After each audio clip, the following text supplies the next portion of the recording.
Good morning. Good morning. Thank you, Raj, for that nice introduction. I didn't realize that Raj had done the research to figure out what my middle name was, so I appreciate that. Thank you for getting that joke. So, as Raj mentioned, some of you know this. In a former life, I did work as a political speechwriter. It was a pretty searing experience, but I did learn something. I learned something about effective presentations.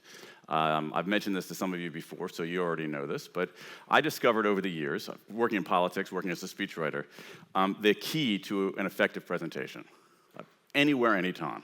It turns out there are three key elements to any effective presentation, anywhere, anytime. Doesn't matter whether the audience is large or small, doesn't matter what language you're speaking, three key ingredients to any effective presentation, anywhere, anytime. They are brevity, levity, and repetition. Let me say that one more time, all right?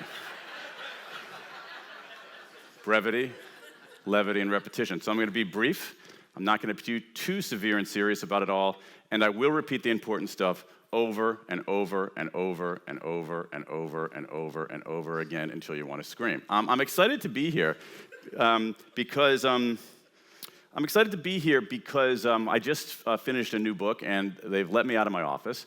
And you're, I think, the second people I've even mentioned this to in public. So I'm excited to tell you a little bit about what I found. The book is called When, The Scientific Secrets of Perfect Timing. It's not out for about 90 days, but I want to give you a tantalizing sneak preview of some of what's in there. And to Raj's point, I think it's true for all of us when we create businesses or we create books or pieces of art. At some level, we're looking to solve problems for ourselves. We're looking to find answers for ourselves. And this book is very much like that. I realized that I was making all kinds of when decisions, all right, all kinds of timing decisions. When in the day should I work out? When in the day should I do certain kinds of heads down work? When in the day should I do certain kinds of creative work? Even like, when should I go to the doctor? When should I avoid going to the doctor? Why do beginnings matter? What do I do at the midpoint of a project? How do I know when to abandon something that isn't working or when to keep pushing forward on it? How do I coordinate with people in time? So all of these when questions that I was asking myself, and I started looking for the answers to it, and I realized that there weren't really many answers. I was truly just looking for a book that would answer these questions. It didn't exist, so I said, oh, fuck, I gotta write it. So, sorry about that. I'm just being authentic here. And so, but it was a fascinating experience. What I found out at a very top level was this. We tend to think that timing is an art, but timing is really a science. There's this incredible body of research across dozens of fields: economics, anthropology, endocrinology, anesthesiology, cognitive science, just a whole range of research out there that allows us to make systematically better decisions about when to do stuff. And I'm convinced, after 2 years of research, that we make timing decisions based on intuition and instinct, but we ought to be making them based on the evidence. Because the evidence is out there. There's some really, really fascinating stuff.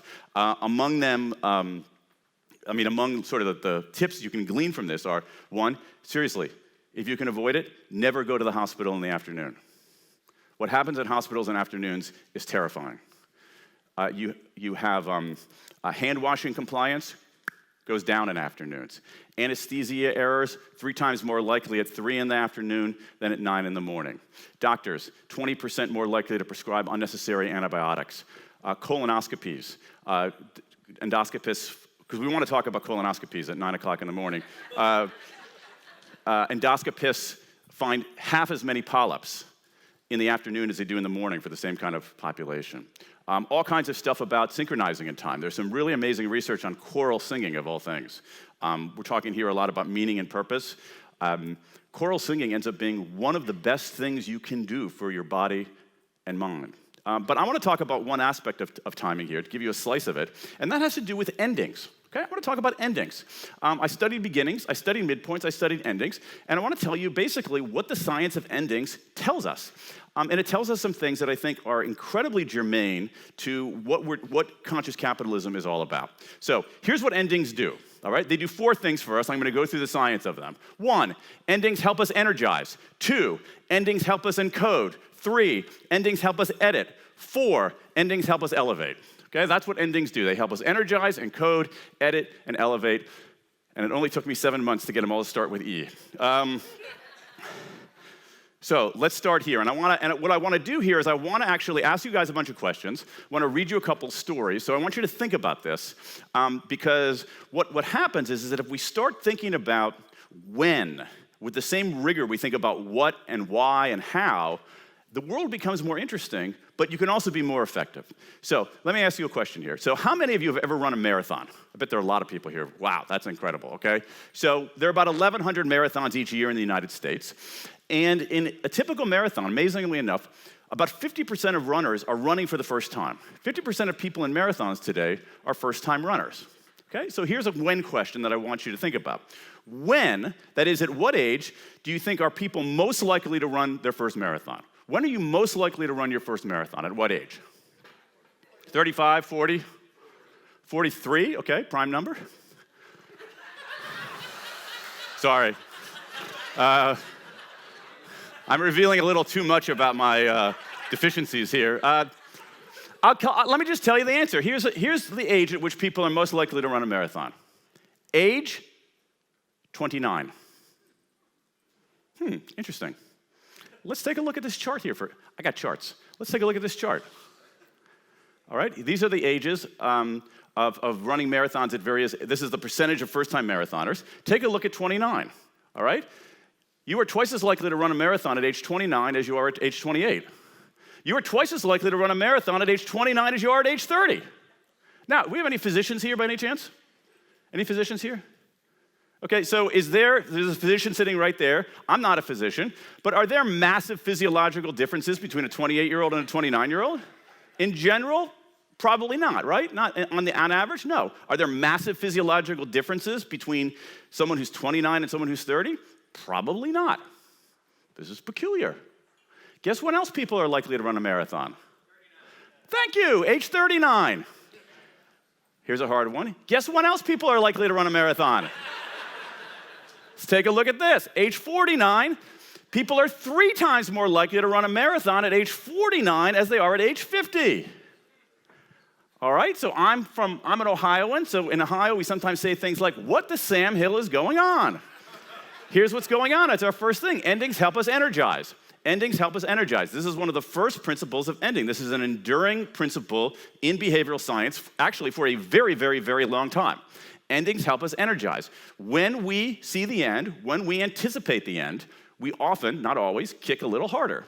And so what's happening is that there's no physiological, rational reason for running a marathon at age 29, but people feel, oh my gosh, I'm hitting the end of something. I got to do something, and they're energized. As I said, this is a very sturdy idea in the world of behavioral science. There's a fellow named Clark Hull. Many of you, if you took psych back in college, you learned about the behaviorists, right, who had this notion of human beings as operating not much different from rats in a maze. And the world of behavioral science, thanks to people like Martin Seligman, who got a name check earlier, has expanded our notions, expanded the dimension of understanding of human behavior, but we are sometimes like rats. And so what Hull found, he put these rats down little raceways, like rat raceways, and he measured the increments, how fast they were running, and what he found is the closer they got to the food at the finish line, the faster they ran. So they ran, a little faster, faster, faster, faster, the whiff of cheese, faster. That's one of the effects that endings have on it, that endings have on us.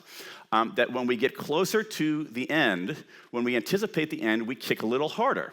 Now, what's interesting about this, and this is where we can take this notion of human beings as rats and move it much more into the world of humanistic psychology, of Maslow and Seligman, and even into the emerging world of behavioral economics and Thaler and all those guys, is this. One of the things that happens at the end of almost anything is what you saw with the marathon runners. Here's how the researchers say it. Because the approach of a new decade functions as a marker of progress through the lifespan, people are more apt to evaluate their lives as a chronological decade ends than they are at any other time.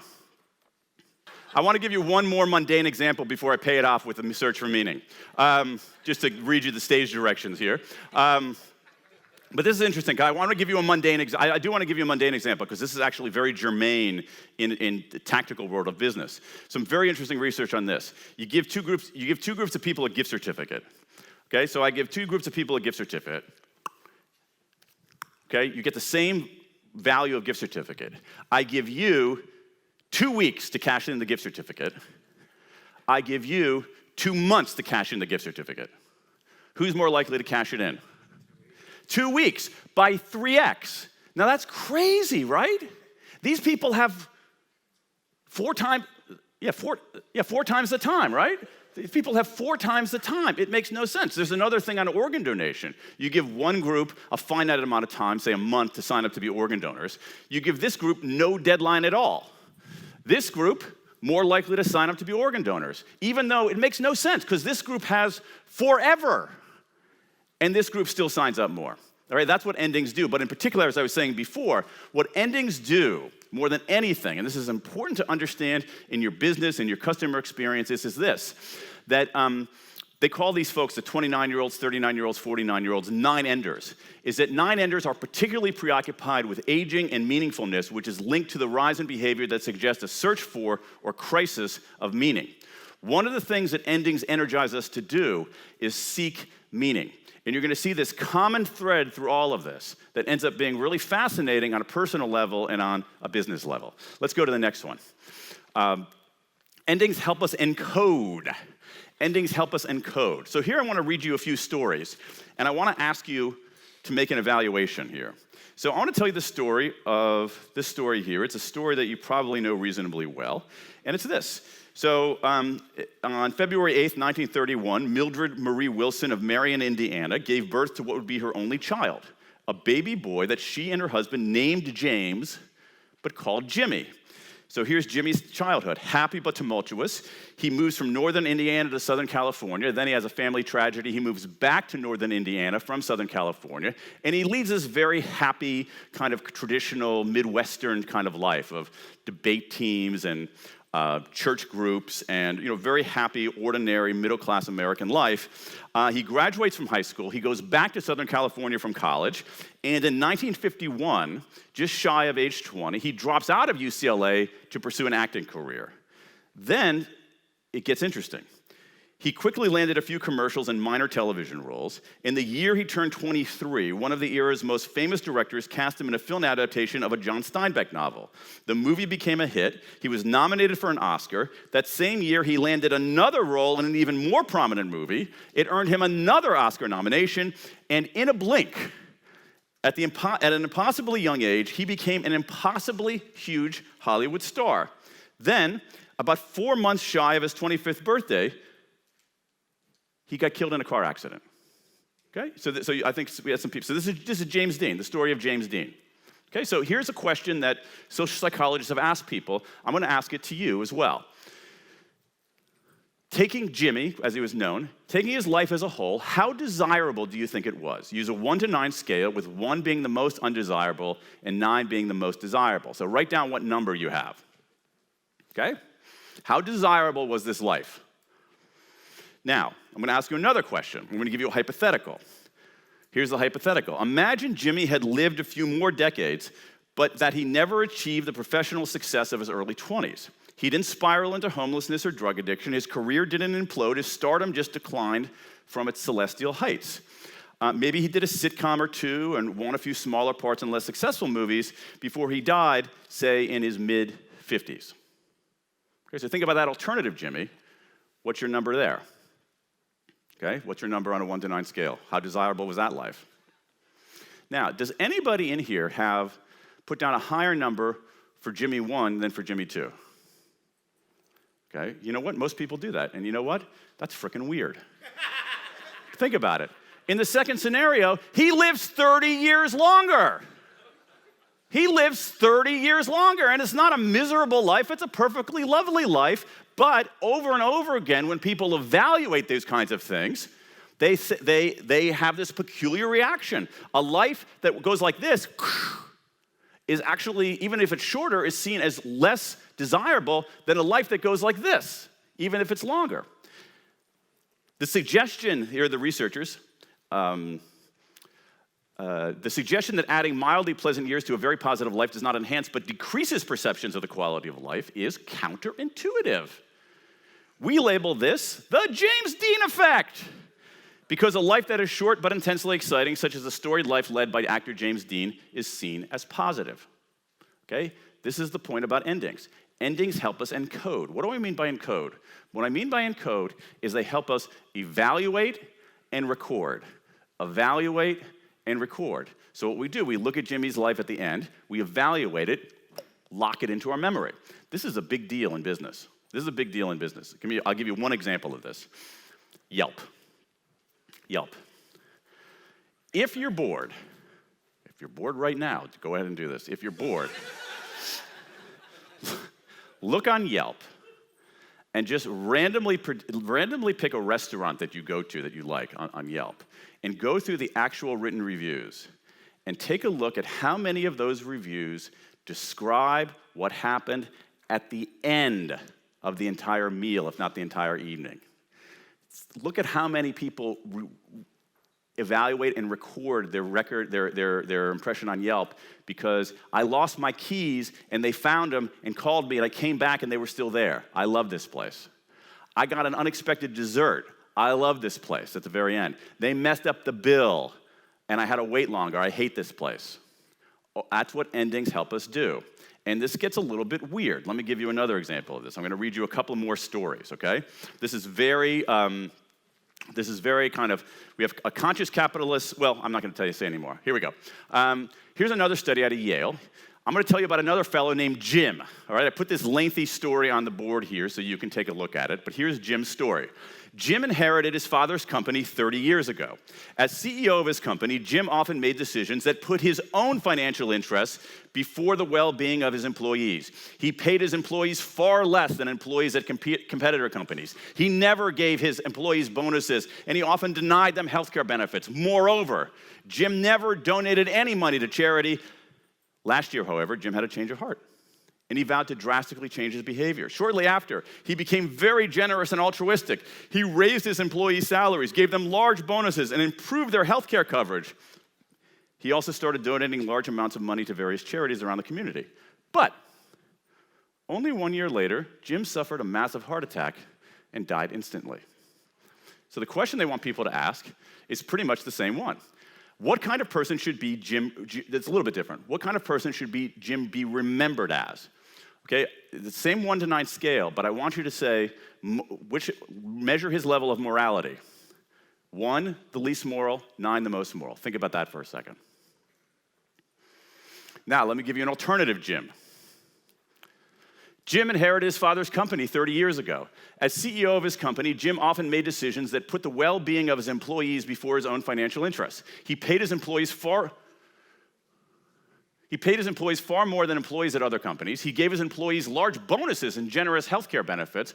Moreover, Jim frequently donated large amounts of money to various charities around the community. Last year, however, Jim had a change of heart, and he vowed to drastically change his behavior. Shortly after, he became very selfish and greedy. He lowered employees' salaries, stopped giving them bonuses, and routinely denied his employees health care coverage. He also stopped donating any money to charity. But only 1 year later, Jim suffered a massive heart attack and died instantly. Now, same question.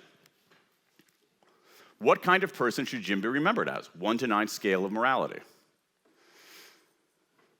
Now, what's interesting about this research here is that people evaluate these 2 Jims on their morality pretty much the same. Actually, Jim number 1 is a little bit higher. Let's think about that for a second.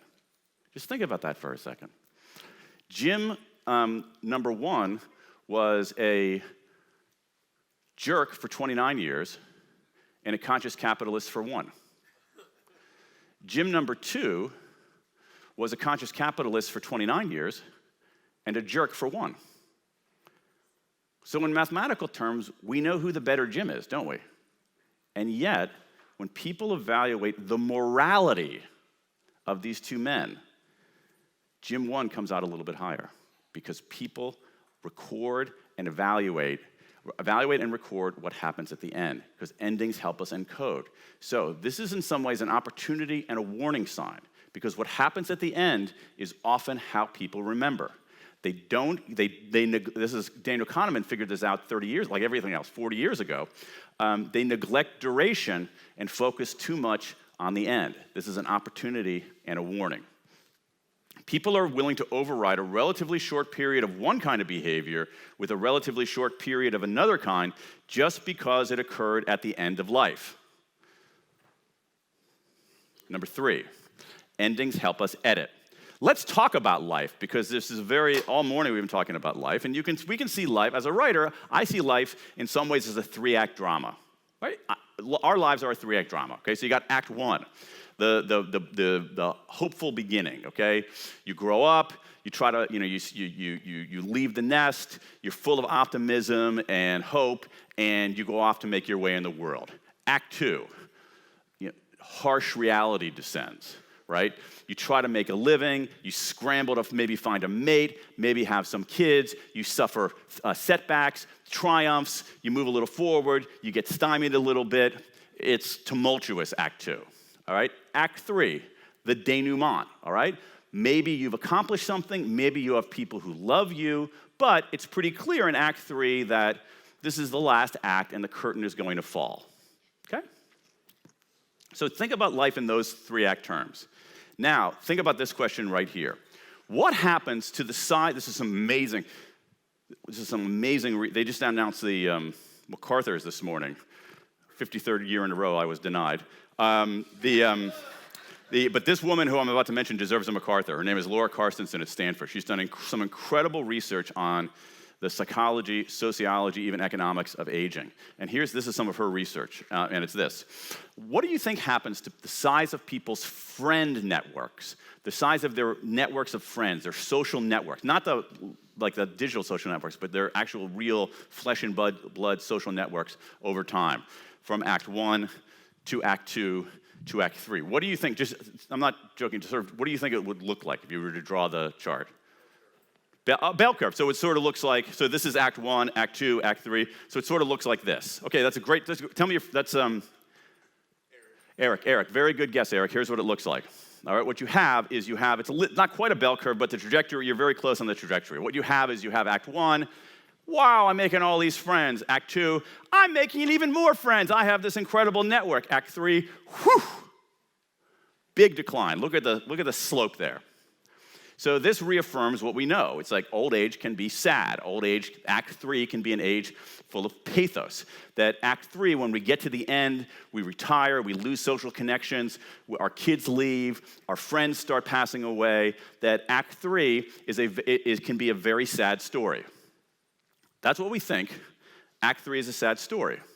But that's not a true story. There's something more important happening here that is fascinating. What Carstensen and some of her colleagues did was this. They had people evaluate, they said, break up your social network or divide up your social network. Tell me who's the inner circle, the people you can't live without. Tell me about the next level out, the people who are really important to you, but they're not as important as the inner circle. Now tell me about the outer circle. Look at what happens here on this other chart. People's outer circle declines significantly, but the size of their inner circle stays the same. In some ways, it's even larger. This is what happens in Act 3 of our lives. All right? It's not a sad story. It's a happy story. In this play, we've got Act 1, Act 2. You got all these other characters in this play besides you, right? You got your friends and your family, and they're moving through, and all these characters are coming on stage. And then in Act 3, where do they go? Where do they go? Do they just kind of quietly creep off stage? No, say these researchers. What happens to those other characters? As these researchers put it, they were actively eliminated. They were actively eliminated. When we get to Act 3 of our lives, Laura Carstensen and others have found, we edit our friends. We edit our friends. Why do we do that? Once again, so much of this comes back to the search for meaning. We edit our friends. As people move through life, they become increasingly aware that time is somehow running out. More social contacts feel superficial, trivial, in contrast to the ever-deepening ties of existing close relationships. It becomes increasingly important to make the right choice, not to waste time on gradually diminishing future payoffs. So what happens at endings is a very positive thing. We get serious. We edit. We take out our existential red pencil, and we start scratching out anything that isn't important. Why? As we see over and over again, it has to do with the search for meaning. And what's so interesting about this is that you can manipulate this in the laboratory. You can manipulate this in the laboratory. You can also see it in other natural settings. So for instance, if you look at the social network of college students over their 4 years, or some people 6 years of college, right? You see the same kind of pattern. Social networks that widen, widen, widen, widen. You look at people in their senior year, they do the same, and Carstensen has this research. They do the same thing. Something is ending. They scratch out the non-essential people. They edit their friends. What's interesting about this, as I said, is you can manipulate this in the laboratory. If you say to people, imagine if there's a medical breakthrough that allows you to live 30 years longer. They don't edit. They actually continue that rise. But there's something about being at the end that makes us edit. I think it's actually a very healthy instinct, but again, it shows how deep-seated this search for meaning is and how endings can accelerate it. Let's go to the last one. Endings help us elevate. Endings help us elevate, okay? So we've got endings help us edit. Endings help us encode. Endings help us energize, thank you. Endings help us energize. I better say that, I'll repeat it myself. Energize, encode, edit, and elevate. So here's, if I'm gonna leave you with, there's one practical tip that is a huge takeaway from this research. If nothing else, this will be helpful to you. It's been very helpful to me. And let me give you an example of this. How many of you have ever said this? I've got some good news and some bad news. I've got some good news and some bad news. Okay, now I looked at, I was trying to figure out, going onto the Google to say, okay, who's the source of this? And I realized the source was everybody, okay? Everybody has said this. Everybody has said this. I've said it myself many, many times. But here's the question. Which should you give first, the good news or the bad news? Now, let me tell you my practice, okay? What I've done all my life. I always give the good news first. Why? Because I don't want to be perceived as a jerk, because usually things are not so awful that they're irredeemable. And I sort of like to, maybe I'm also probably uncomfortable delivering bad news.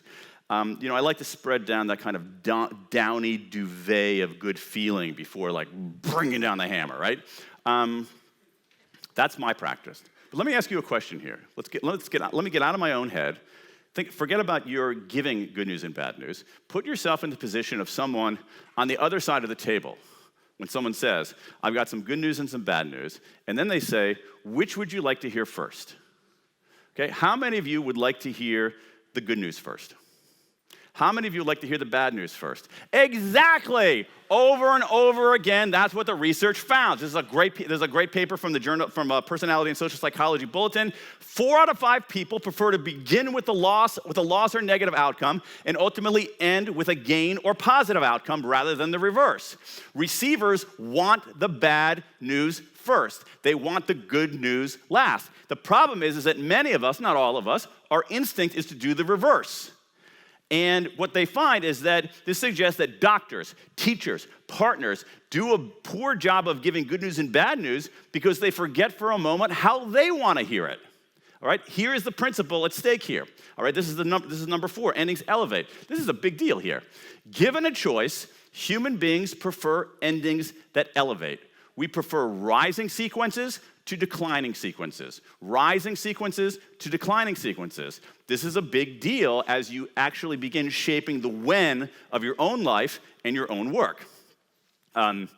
Let me give you one example of this. It's a pretty interesting example. And I want to have, again, one of the great things about this conference and having talked to Raj for years and years is this kind of, you don't make that false separation between what is personal and what is professional. What is my life and what is my business? They're integrated in here, okay? And so I want to give you some things that, now, in some ways, the social science is not always as enlightened as that. But so I want to give you examples both in terms of people's general approach to navigating their lives, but also some business things as well. And what you'll see is that they all come together, as this last study indicates. So let's talk about Hershey's Kisses. This is a great study out of the University of Michigan. University of Michigan, here's what they did. They brought a bunch of students into the student center, and they set up a table. And what they were nominally doing, what they were saying they were doing was, we're going to have a taste test of some new varieties of Hershey's Kisses made from local ingredients. Okay, so it was a taste test. So once again, two groups of participants. Okay, this group of participants, it went like this. They would come to the table, and the experimenter, who didn't know what they were searching for, would do this. Here is your first Hershey's, here's your first candy. Please taste it and evaluate it on a 1 to 10 scale. Then they said, here is your next candy. Here is your next candy. Here is your next candy. Here is your next candy. The people got a total of 5 candies. They didn't know how many they were going to get. These other people, very similar, except for one small change. Here's a candy. Please taste it and evaluate it on a 1 to 10 scale. Here is your next candy. Here is your next candy. Here is your next candy. Get ready. Here is your last candy. Okay? They didn't know how many they were getting at the outset, but they knew which one was last. So everybody gets 5 candies. They don't know how many they're getting at the outset. Does simply saying that this candy is your last one change people's evaluation of the candy? If it didn't, why would I be mentioning it, right? So let's, stupid question, sorry about that. All right? But let's take a look at this. This is a pretty amazing chart here, all right? This is a pretty amazing chart. So here's candy 1. Okay, so these are the people who, so the gray bar is here is your next chocolate. The people who eventually said, here is your next chocolate, who always got here is your next chocolate, and this is the one who got here is your last chocolate at the end, okay? So this is a weird little difference. It's not statistically significant, okay? So there's not much difference here. Okay, second candy, not much difference. Third candy, not much, again, not statistically significant difference. Fourth candy, a little bit more of a difference. Fifth candy, take a look at this. For the people who said, here is your last candy, and here's your last chocolate, and here is your next chocolate. The people who knew it was the last chocolate loved it. They loved it more, they loved it twice as much as the people who just knew it was their next. They loved it. Wait, look at this daylight here. They loved it more than any candy they tasted. Why? Because you just called it the last one. Given a choice, human beings prefer endings that elevate. So this raises some interesting questions about what you can do to change the endings of customer service encounters, change the endings of employee evaluation, change the endings of almost anything. Human beings prefer endings that elevate. Let's talk about takeaways here. So that's the science of these 4 roles of endings. So here are some takeaways for you. 1, use endings to energize yourself and others, okay? You can create endings. If you're a runner, and many of you are, sometimes, I just did this the other day. I was running outside in Washington, D.C., where I live. It was very, very hot outside at about 5 in the afternoon. And I was really tired, and it was really hot, way too hot for October. And I kept doing things like this. Okay, I just want to get to the mailbox. And I got to the mailbox, and I would say, I just want to get to that traffic light on Macomb. Got to the traffic light on Macomb. You can impose endings as a form of energizing yourself and others. This is really important. Remember that how people behave and how situations unfold at the end deeply shape how we remember them. Deeply shape how we remember them. This is actually an argument in some ways for really nice going away parties for people at work, which I used to think was kind of a stupid thing. But now I think, oh, you know what? Actually, let's have a good ending here. So the person who's leaving remembers us fondly, and we remember her fondly. Number 3, when you get to the end of anything, don't be afraid to edit down to the essentials. I think in general, we don't edit enough in our lives, but endings force us to. Don't resist that.